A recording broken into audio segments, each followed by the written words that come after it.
नमस्कार दोस्तों, स्वागत है आपका मेरे YouTube चैनल एंटरटेनमेंट जोन में। दोस्तों, जैसा कि आप जानते ही है कि लोकसभा चुनाव के छठे चरण का मतदान आज जारी है। तो उसी मतदान से संबंधित कुछ जानकारी आपको देंगे आज के वीडियो में। और उत्तर प्रदेश की कुछ सीटों के लिए जो कि बीजेपी के लिए नाक कदम बनी हुई है, उसके बारे में भी जानकारी देंगे। तो चलिए दोस्तों, शुरू करते हैं आज का वीडियो।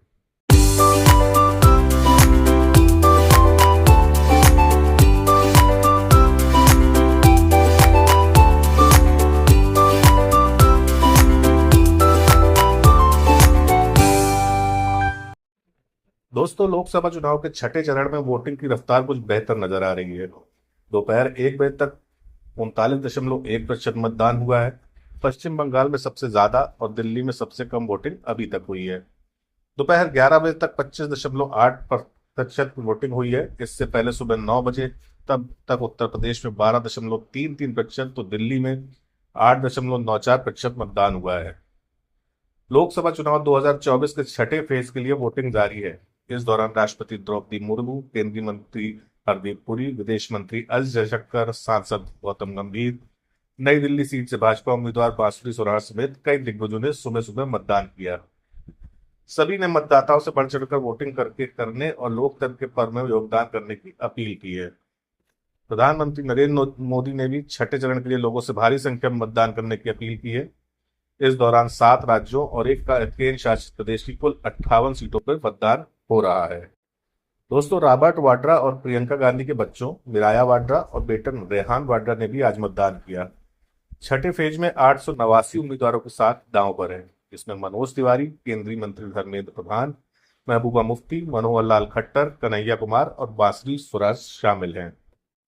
इस चरण में दिल्ली की सभी 7 सीटें, बिहार की 8, झारखंड की 4, ओडिशा की 6, हरियाणा की सभी 10 सीटें, उत्तर प्रदेश की 14 और पश्चिम बंगाल की 8 सीटों पर वोटिंग हो रही है। जम्मू कश्मीर की अनंतनाग राजौरी सीट पर तीसरे फेज में चुनाव स्थगित कर दिया गया था। इस सीट पर भी मतदान आज हो रहा है। दिल्ली में कांग्रेस और आम आदमी पार्टी मिलकर चुनाव लड़ रही हैं, जहां पर सबकी निगाहें टिकी हुई हैं। भाजपा ने दिल्ली में सिर्फ मौजूदा सांसद मनोज तिवारी को रिपीट किया है, अन्य सभी नए उम्मीदवार मैदान में उतारे हैं। दोस्तों, छठे चरण के मतदान की जो सारी डिटेल्स हैं उसकी जानकारी तो मैं आज नहीं दे पाऊंगा, वो मैं आपको अपने अगले वीडियो पे या इस आने वाले वीडियो पे दूंगा। अभी बात करते हैं दोस्तों हम पूर्वांचल की 8 सीटों की, जो कि बीजेपी के लिए दुखती रंग बनी हुई है। चलिए उस विषय में बात करते हैं। दोस्तों, 2019 के लोकसभा चुनावों में और 2022 के विधानसभा चुनावों में बीजेपी के लिए मनमाफिक नहीं रहा है। यहाँ की 8 सीटें बीजेपी के लिए आज भी चिंता का कारण है। पिछली बार इनमें से 5 में पार्टी को हार मिली थी और 3 पर बड़ी मुश्किल से जीत मिली थी। आइए देखते हैं 2024 में यहाँ क्या होने वाला है। दोस्तों, पूर्वी उत्तर प्रदेश की राजनीति पर पूरे देश की निगाहें हैं। कारण यह है कि एक छोर पर प्रधानमंत्री नरेंद्र मोदी की लोकसभा सीट वाराणसी है, तो दूसरे छोर पर उत्तर प्रदेश के मुख्यमंत्री श्री योगी आदित्यनाथ का गृह जिला गोरखपुर है। पर बीजेपी के लिए मुश्किल यह है कि 2014 लोकसभा और 2017 विधानसभा चुनाव को छोड़ दें तो उसके बाद 2019 लोकसभा और 2022 विधानसभा चुनाव में बीजेपी के लिए यह इलाका सुकून देने वाला नहीं रहा है। 2019 लोकसभा चुनावों में यहां बीजेपी ने अपनी 5 लोकसभा सीटें गंवा दी थीं। 2022 विधानसभा चुनावों में कई जिलों में पार्टी का सूपड़ा ही साफ हो गया था।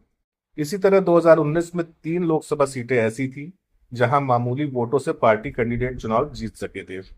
बीजेपी के सबसे बड़े 2 महारथियों के प्रभाव के बावजूद पार्टी की ऐसी दुर्गति क्यों है? 2024 में क्या समीकरण बन रहे हैं, आइए देखते हैं।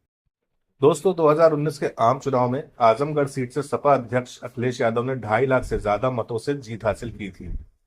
यादव और मुस्लिम बहुल इस संसदीय सीट पर MY फार्मूला काम करता रहा है। हालांकि अखिलेश के रिजाइन करने के बाद हुए उपचुनाव में अखिलेश यादव के भाई धर्मेंद्र यादव को यहां से करारी हार मिली और बीजेपी के प्रत्याशी भोजपुरी एक्टर और सिंगर दिनेश लाल यादव उर्फ निरहुआ को जीत मिली थी।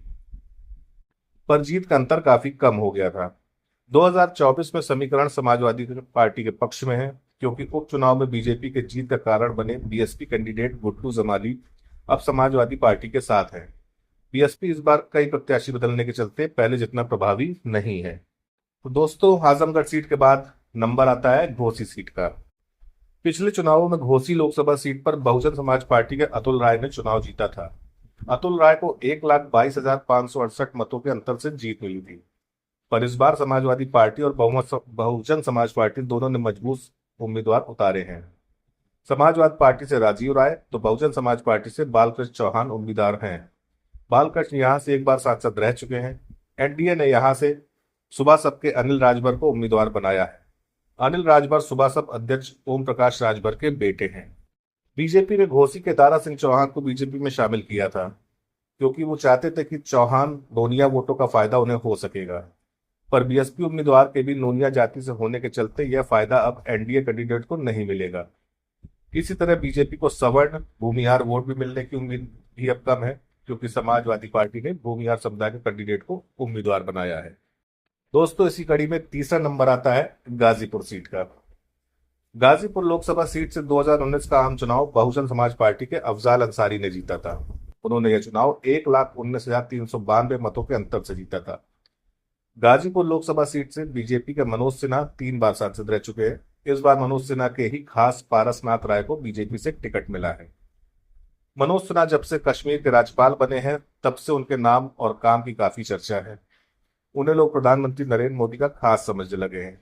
इसके चलते उनका प्रभाव गाजीपुर में कुछ काम कर सकता है।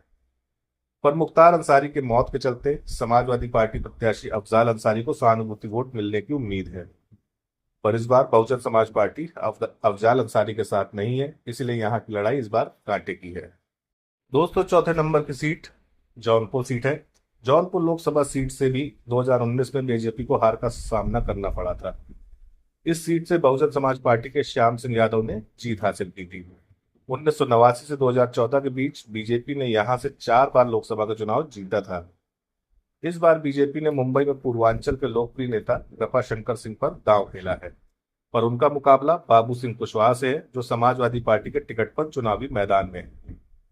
बाबू सिंह कुशवाहा बीएसपी में रहते हुए अति पिछड़ों के कद्दावर नेता रहे हैं।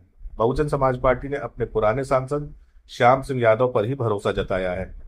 अगर बीएसपी उम्मीदवार कमजोर पड़ते हैं तो समाजवादी पार्टी को फायदा होना तय है। वैसे धनंजय सिंह ने जब से बीजेपी के पक्ष में बैठक शुरू की है, बीजेपी को कुछ फायदा होने की उम्मीद बढ़ी है। दोस्तों, आइए देखते हैं अगली सीट का गुणागणित क्या है। अगली सीट लालगंज की सीट है। लालगंज सीट सुरक्षित सीट है। 2014 में इस सीट से बीजेपी को विजय मिली थी। 2014 में बीजेपी की नीलम सोनकर यहां से जीत हासिल की थी। पर 2019 में समाजवादी पार्टी और बहुजन समाज पार्टी ने एक साथ चुनाव लड़के बीजेपी से यह सीट छीन ली थी। लालगंज लोकसभा सीट से 2019 का आम चुनाव बहुजन समाज पार्टी की संगीता आजाद जीती थी। बीजेपी ने एक बार फिर अपनी पुरानी कैंडिडेट नीलम सोनकर पर ही भरोसा जताया है।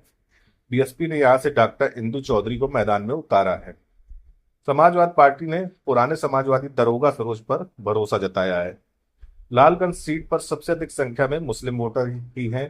करीब 2.5 लाख मुस्लिम वोटर्स हैं और 2 लाख के करीब यादव वोटर्स हैं। पर अति पिछड़ों और दलितों का वोट भी इतना है कि निर्णायक हो जाता है। इसलिए यहाँ की जीत भी बीएसपी कैंडिडेट की ताकत पर निर्भर करेगा कि वो चुनाव को किस दिशा में मोड़ देता है। दोस्तों, पूर्वी उत्तर प्रदेश में 3 सीट ऐसी रही है जहां बस बीजेपी किसी तरह ही जीत सकी थी। जाहिर है कि उन 3 सीटों को कंटिन्यू रखना एक बड़ी चुनौती होगी। वो सीटें हैं चंदौली, मछली शहर और बलिया, जहां बीजेपी बहुत कम वोटों से 2019 में चुनाव जीत सकी थी। उत्तर प्रदेश में मछली शहर लोकसभा सीट पर सबसे कम अंतर रहा था। बीजेपी यह सीट महज 181 वोटों से जीतने में सफल रही थी। मछली शहर में बीजेपी ने मौजूदा सांसद बीपी सरोज को उम्मीदवार बनाया है। बीपी सरोज के पास जीत की हैट्रिक बनाने का मौका है, पर एंटी इनकम्बेंसी का पहलू जरूर उन्हें परेशान करेगा। समाजवादी पार्टी ने 3 बार सांसद रहे तूफानी सरोज की 26 साल की बेटी प्रिया सरोज पर भरोसा जताया है। जाहिर है कि इस बार बीजेपी के लिए यहाँ का चुनाव आसान नहीं है। दोस्तों, पिछली बार बीजेपी ने पूर्वांचल की चंदौली लोकसभा सीट पर जीत हासिल की थी। हालांकि यहाँ जीत का अंतर भी ज्यादा नहीं था। चंदौली सीट से बीजेपी के डॉक्टर महेंद्र नाथ पांडे महज 13,959 मत से जीते थे। वहीं इससे पहले इसी लोकसभा निर्वाचन क्षेत्र से वर्ष 2014 का आम चुनाव डॉक्टर पांडे ने 1.5 लाख से ज्यादा मतों के अंतर से जीता था। पर इस बार मुकाबला बेहद कड़ा है। समाजवादी पार्टी ने इस बार यहां से वीरेंद्र सिंह को टिकट दिया है। चंदौली लोकसभा सीट से बहुजन समाज पार्टी ने अपना उम्मीदवार सत्येंद्र कुमार मौर्य को बनाया है। चंदौली से मौर्य लोगों की निर्णायक भूमिका होती है। सबसे बड़ी बात कि मौर्य लोग बीजेपी को वोट देते रहे हैं। करीब 3 बार से यहाँ से बीजेपी के प्रत्याशी मौर्य ही होते थे। जाहिर है कि अगर मौर्य वोट बीजेपी से कटते हैं तो महेंद्र नाथ पांडे के लिए नुकसानदायक साबित हो सकता है। दोस्तों, बात करते हैं इसी कड़ी में आखिरी सीट की, जो है बलिया की सीट। बलिया में 2019 का चुनाव बीजेपी के वीरेंद्र सिंह मस्त ने मात्र 15,519 वोट से जीता था। शायद यही कारण है कि बीजेपी ने उन पर इस बार भरोसा नहीं जताया है। बीजेपी ने पूर्व प्रधानमंत्री चंद्रशेखर के पुत्र नीरज शेखर को कैंडिडेट बनाया है। उनके सामने सपा के सनातन पांडे और बीएसपी के लल्लन सिंह यादव मैदान में है। नीरज शेखर की स्थिति यहाँ मजबूत है, पर सनातन पांडे खेल बिगाड़ने की कुव्वत रखते हैं। तो दोस्तों, ये कुछ सीटें ऐसी हैं जो कि बीजेपी के लिए सिर का दर्द बनी हुई है। उनको नहीं समझ में आ रहा है कि इन सीटों को कैसे निकाला जाए, कैसे अपनी तरफ लाया जाए और पिछली बार के लोकसभा चुनाव से ज्यादा अच्छा प्रदर्शन किया जा सके। चलिए, ये तो 4 जून को पता चलेगा कि वो अपनी कोशिशों में कामयाब हुए कि एक बार फिर से विफल हो गए। काउंटिंग होगी और सारे रिजल्ट के सामने आएंगे। जितना भी लोग प्रोडिक्शन कर रहे हैं, कई तरह के प्रोडिक्शन आ रहे हैं, सटोरियो प्रोडिक्शन और कुछ विदेशियों के प्रोडिक्शन, प्लस हमारे नेता तो रोज ही प्रोडिक्शन करते ही रहते हैं। तो दोस्तों, ये था मेरा आज का वीडियो। अच्छा लगा हो तो प्लीज कमेंट और लाइक जरूर करिएगा। आपके कमेंट और लाइक्स हम लोग को मोटिवेट करते हैं और यही हमारा वेतन होता है, हमारा पारिश्रमिक होता है। मिलते हैं कल फिर इसी चैनल पर अपने नए वीडियो के साथ। तब तक आप सब अपना बहुत ख्याल रखिएगा। चलते हैं। धन्यवाद। नमस्कार।